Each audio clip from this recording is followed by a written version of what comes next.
Prince Harry's ultimate shame as he puts the Kardashians before the veterans who he claims to care most about.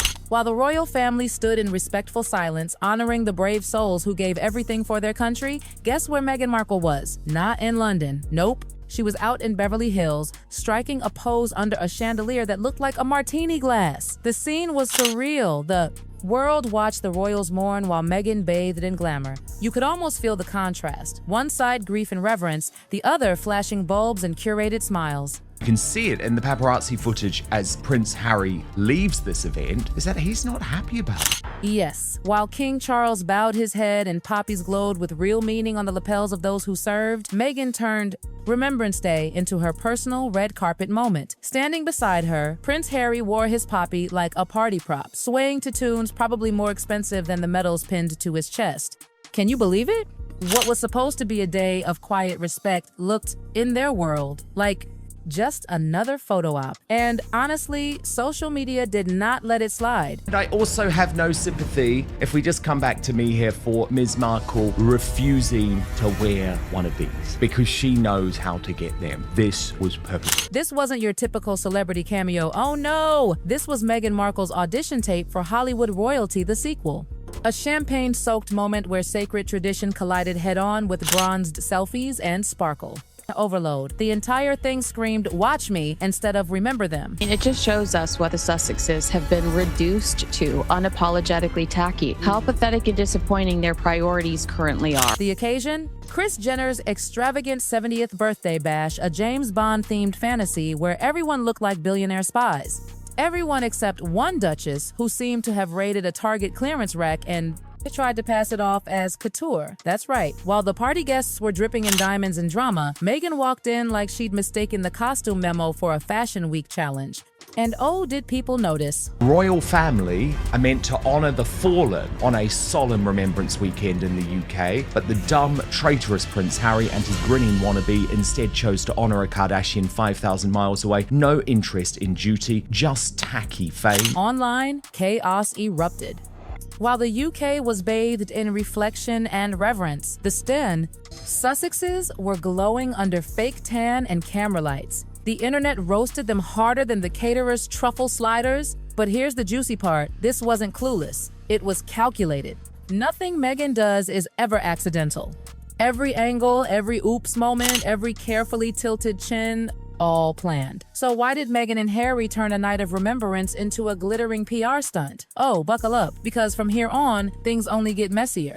Well, Meghan's upset plenty of people and possibly embarrassed Prince Harry by not wearing a poppy alongside her husband at Kris Jenner's 70th birthday party. Picture this: Beverly Hills twinkling under countless chandeliers, champagne towers reaching higher than most people's monthly rent, and a guest list so powerful it made Buckingham Palace look like a PTA meeting. Kris Jenner, the self-anointed queen of American fame, threw herself a Bond-themed birthday spectacle dripping with money, ego, and enough sequins to blind a nation. Everything screamed excess golden cocktails, the diamond-studded invitations, even secret access codes at the door. This wasn't just a birthday party, it was a summit of power. Jeff Bezos showed up channeling Mr. Monopoly Goes to Space. Kim Kardashian glided in like MI6's newest recruit. And then when the cameras thought they'd seen it all, in walked the Duke and Duchess of Hollywood.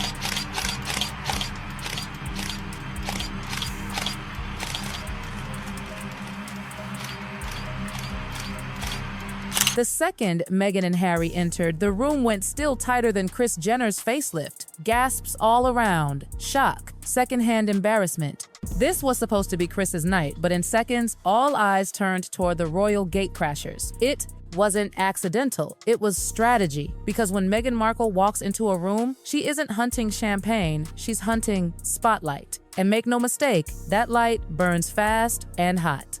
While everyone toasted Kris, Meghan and Harry were already plotting their next headline. They didn't just arrive, they performed. The doors opened like a royal procession, Meghan gliding in first, chin raised high enough to command every flash, her outfit catching the light like a disco ball of ambition. Harry, trailing behind like a reluctant extra in his own life story, the man looked ready to go. Home, turn on Netflix and rewatch The Crown. Cameras clicked before they even reached the bar. It felt choreographed, as if the paparazzi had been tipped off to the exact second of their entrance. Coincidence? Please.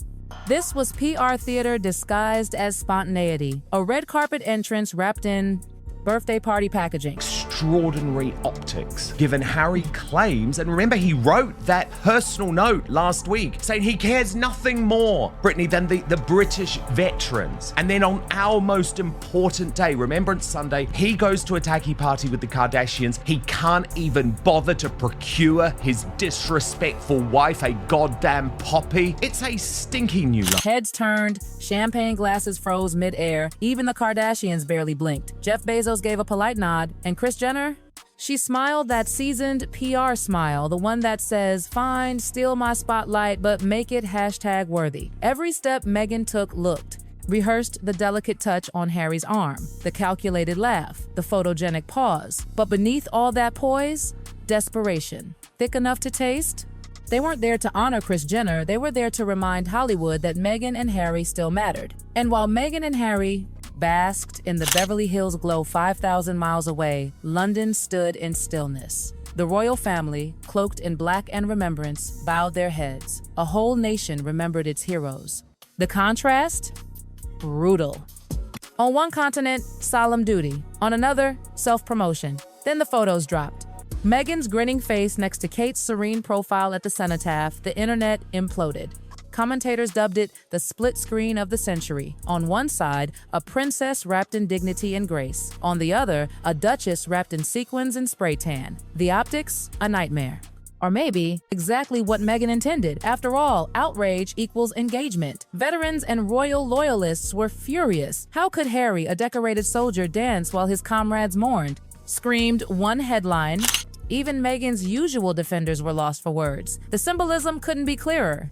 Harry wearing a remembrance poppy not in solemnity but in a Hollywood ballroom. Across X, Twitter, memes exploded. From battlefield to buffet table, read one viral caption beneath Harry's photo. The criticism wasn't just about hypocrisy, it was about disconnect. That night, two monarchies were on display. One steeped in tradition, the other chasing clout. And whether they realized it or not, Meghan and Harry had just written the loudest headline of Remembrance Weekend, and not in their favor. Now let's talk about that look. Because if the event itself made jaws drop, Meghan's outfit practically launched them into outer space. She arrived in a black wrap skirt that couldn't decide if it wanted to be chic or chaotic, paired with mismatched fabrics that screamed Pinterest fail. Classic Meghan move, control the narrative, then act misunderstood. Harry, meanwhile, looked like he wanted to melt into the wallpaper. Each photo showed him half smiling, half regretting life choices, while Meghan worked the room like it was her Hollywood comeback. She knows the rule: no photo, no relevance.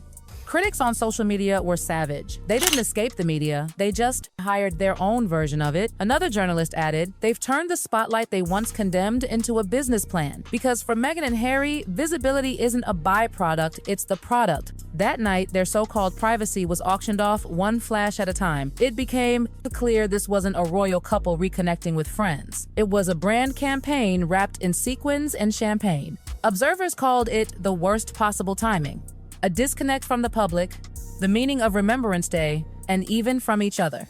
Every photo screamed the same truth. Meghan wants the fame. Harry wants peace.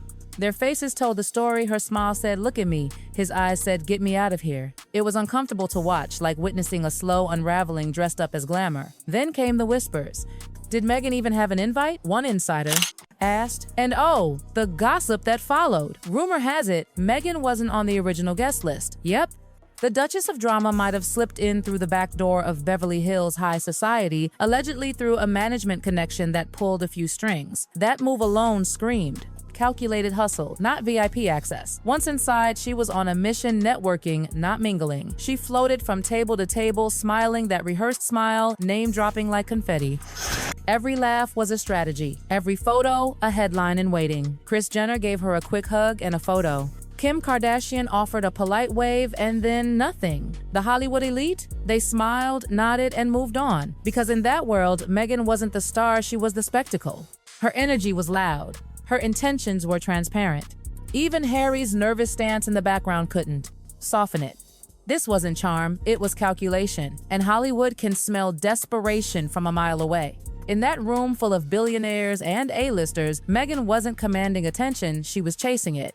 The conversations around her were shallow, the laughter forced. Every group she joined seemed eager to move along. Harry stood nearby, fiddling with his drink, eyes darting toward the exit, realizing this wasn't the royal balcony crowd anymore. No one bowed, no one fawned. They just scrolled. In Hollywood, crowns don't matter. Relevance does, and Meghan's was slipping. By midnight, even the paparazzi had lost interest. Their lenses turned toward Kim, Kylie, and the real stars. Then came the ultimate Hollywood snub. Kris Jenner posted her big Instagram carousel after the party, about 20 glamorous photos in total.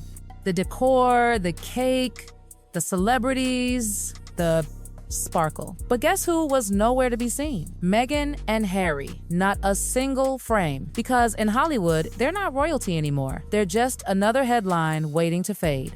Sure, they may score an invite now and then, but not to the inner circle. Not to the Oprah and Snoop Dogg tier. Eyewitnesses described Meghan's attempts to anchor herself in conversations that went nowhere. The smiles around her were polite, but hollow, the kind you give when you want someone to move along. Harry hovered close, clearly uncomfortable. The once beloved prince now looked like a man, realizing, no, this was no fairy tale. This was Beverly Hills politics. And as the night wore on, the truth became crystal clear. In the kingdom of fame, Meghan wasn't queen, she was just another guest overstaying her spotlight. Even the photographers outside eventually ignored them. The Kardashian clan claimed their camera glow, leaving the Sussexes in the shadows. By the end of the night, the message was brutal. Hollywood had moved on. Harry stood there, a ghost of a prince in a party that didn't want him.